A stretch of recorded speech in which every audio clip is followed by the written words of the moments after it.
Hello, everyone. I'm Renee Baribeau, and welcome to the Shaman's Cave. Hi everyone, I'm Sandra Ingerman and welcome to the Shamans Cave. Well, we have a great show for you today. And what I love about our relationship is that Sandra it can be in Santa Fe and I'm on Whidbey Island, and we could be having similar experiences with a different story attached to them. And so today she was telling me the story about, oh, I've been wondering, I've been really thinking lately about, is this where I want to put my energy? And I said, oh my word, I've been having the same exact experience. Like, I think it's because recently, as being 65, and I'm going to be 66, and, I could collect my full retirement like I'm ever going to retire in the next, year or so. But I'm there like, well, where do I want to be putting my energy? What do I want to be doing? And so we thought we would share this with you and find out where you're thinking about that. Remember, like, subscribe, and hit the notification button. Yeah, if you find our show meaningful to you in any way and if it's helping you at all, it would be really great if you subscribe and hit that notification and comment. Oh, the So, comment. and comment, yeah. We're learning. We're trying to learn along with you. We're all trying to learn together. And so I kind of want to start a little bit sharing a bit of a story about my own journey. When I first started teaching, I taught 40 workshops a year and I was on the road 300 days a year. And, it wasn't that big of a deal. I came home, I saw clients, I wrote soul retrieval while I was on the road 300 days a year. I don't know how I did that. There was just more time. There was just more time. And then what I started to notice, it was in the 1990s, and I think it was probably before 9/11. But I think this started happening to me before 2000, back in the 1990s, and before the whole attack, terrorism attack.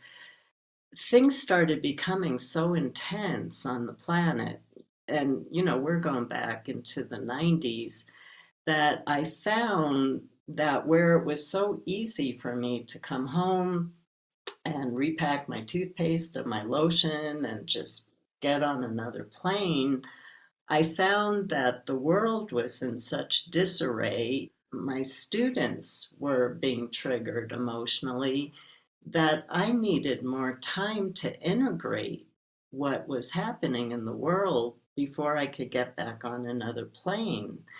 It was like I could just keep going, but at some point I couldn't just keep going anymore. I needed more time for integration. And I think that's what's happening now for us too, is that things have gotten so intense that we can only focus our energy on a certain number of events, or what's happening in our life or what we're doing. As Renee was talking to me before the show, she talked about being the most incredible multitasker, and I felt I was too. And neither of us want to multitask anymore. It's not that we can't, we don't want to. And that's what I think I'm starting to hear from people. So my journey kind of started a lot earlier, where, well, there was always stuff going on in the world, always stuff going on in the world, but it was a different level of intensity. The temperature was lower. And then I found I had to cut back on my schedule to be able to integrate more, to be able to process what was happening. And now I think we're even farther along in that. Is there's so much going on, that how do we take everything that's going on into our inner world and be able to produce the same amount of work in the outer world? I don't think anybody can do that. So the question that I keep asking myself every day is every time somebody asks me to do something, I ask myself the question, is this where I want to be putting my energy right now? I think back to this time that I went to a spa down in Mexico, Rancho de la Porta, and the woman was in her 80s. You know, she was of the same generation of the Louise Hayes. They were friends. And she gave this lecture one night where she talked about how as she aged a little bit, or and this was before, like, this was I think before 9/11, maybe after 9/11, but before COVID and stuff, where she would, if she would look at her calendar in retrospect, so she would look at last week's events, and so she had tea with Tina on Tuesday, and she didn't feel jazzed up afterwards. Mm. Crosses out Tina. Tina never gets another tea. And poor Tina never knew why, but so she just realized, and I've been realizing it lately, is like, what is my priorities? I have a full-time job, and I'm, working in the mornings before work on writing. And last week, the winds woke me up at 5 o'clock, and they said, listen, if you're going to get this book done, you need to get up at 5 o'clock before you get into your day. And it's really true because, 5 or 6 o'clock, then I have a couple of hours before the day takes over, and then I can't focus that way. And the truth is that is a priority for me. But the last time I wrote a book, I had that, I did that. I was probably catering, I was teaching, I was doing that. And this year, it's like just the job and the writing of the book seems to be enough, you know and it's like, what has changed? It's just a couple of years. Hmm. Yeah, yeah. And I was also, to just uh, talk a little bit more about that, I was also telling Renee how at night, you know, how at night your looping thoughts start to come in and you can't fall asleep. And so I've actually been asking myself the question when I find I can't fall asleep because of looping thoughts, is this really where you want to be putting your energy right now? And all of a sudden, I see the void. I'm in the void, and I just drop off to sleep because there's nothing there to keep me here, so I can drop off to sleep. And so it's a really powerful question to sit on. Is this where I want to be putting my energy? Because it's not just that we're at a different age or a different time. It's that this is we have such an opportunity right now to be doing such deep inner work. You know, I know that some of what I'm teaching now is beyond what I've taught before, but you really have to take the time to go really deep and to slow down in your life in order to actually live the work that I'm teaching, and that includes me. And so I really have to slow down on everything, and I just can't pound out, the way I used to without thinking about things. You know, now I have to reflect more, and that's a positive thing. You know, it's a positive thing that people are really taking what they're doing inside now, and generations, younger and older generations, are saying, I'm starting my life, where do I want to put my energy to?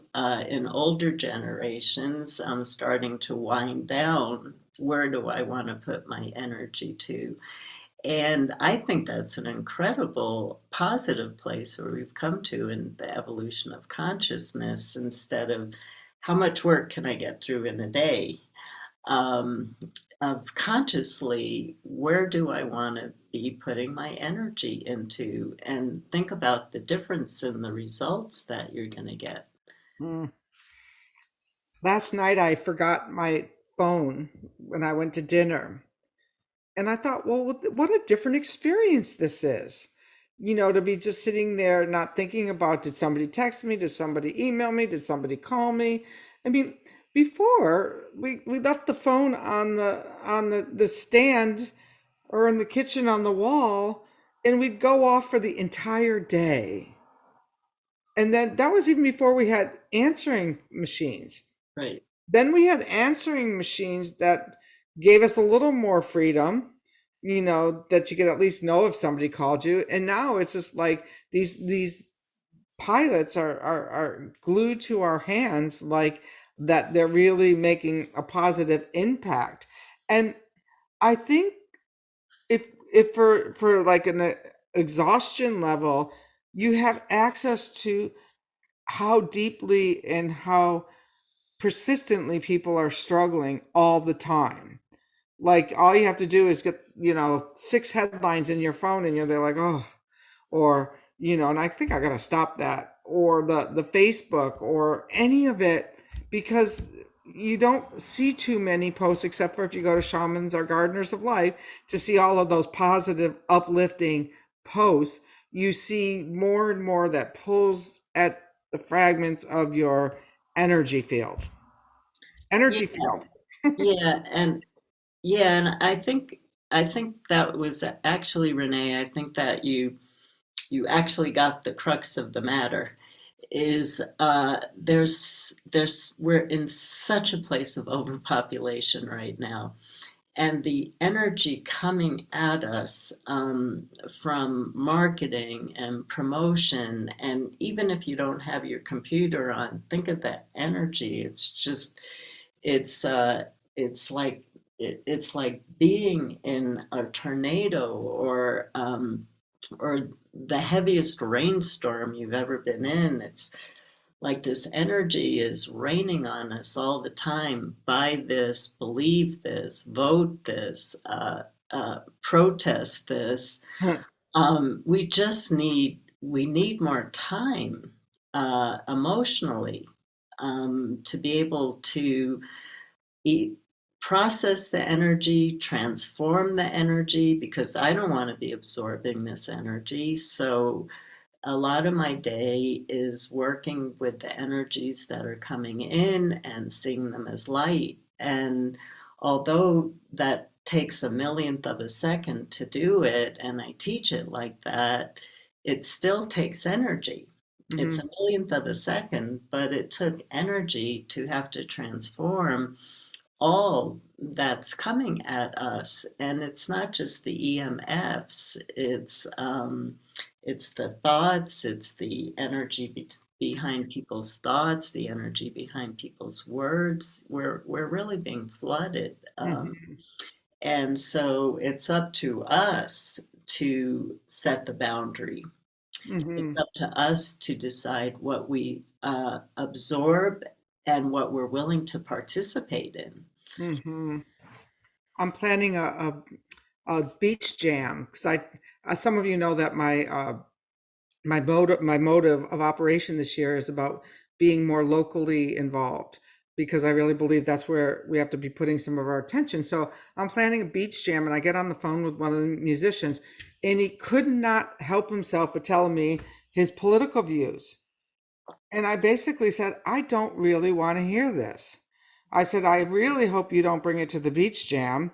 And I said, because I said, if you want to know why people aren't coming to your event down here on Tuesday nights, it's because we're exhausted by it.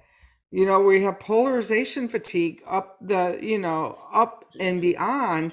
And really, I'm putting together a beach party, and I invite people to come and bring their picnic baskets and, their beach blankets and their chairs and their wine or whatever, to be connected in one activity focused on one musical good thing. I Right. said, that's what we need. Hmm. He was shut up. He just shut up and figured he wasn't going to get any further with me on that conversation. And I was Right. like, I refuse. We have to just stand up and refuse. And that doesn't mean that I may or may not agree with him, but it's none of his business.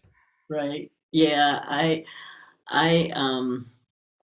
I'm losing a bit of my patience these days, and so I speak up a little bit more at social engagements than I used to. I used to swallow a lot, which is what I'm teaching actually right now, is teaching people how not to swallow words and not to swallow feelings and not to swallow thoughts, but how do we express ourselves in really good ways.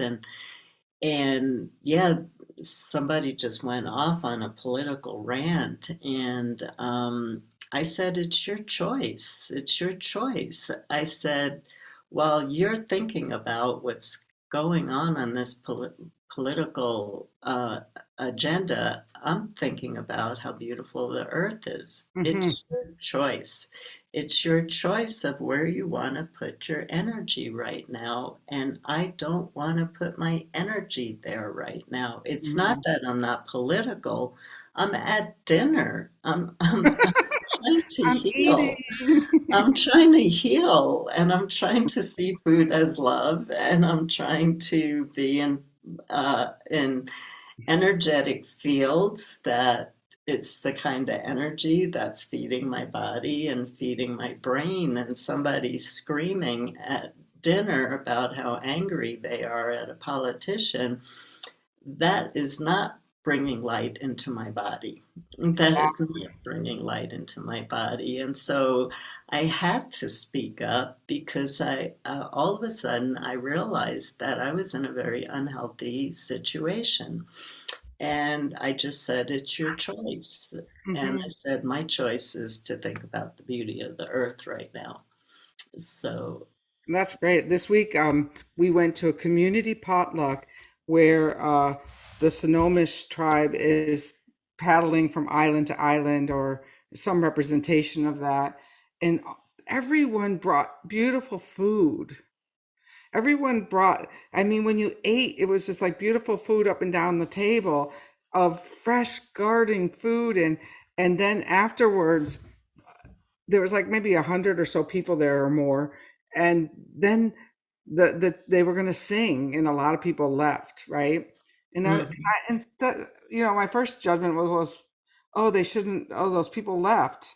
Then my second thought was, well, I guess this music was only for us, you know. And all of us who stayed had these most incredible dreams, and this healing of being part of people making a positive change instead of giving it lip service.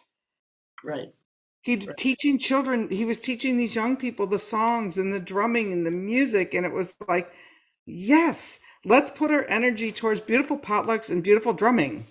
right. Yeah, and I keep saying more dancing and singing, because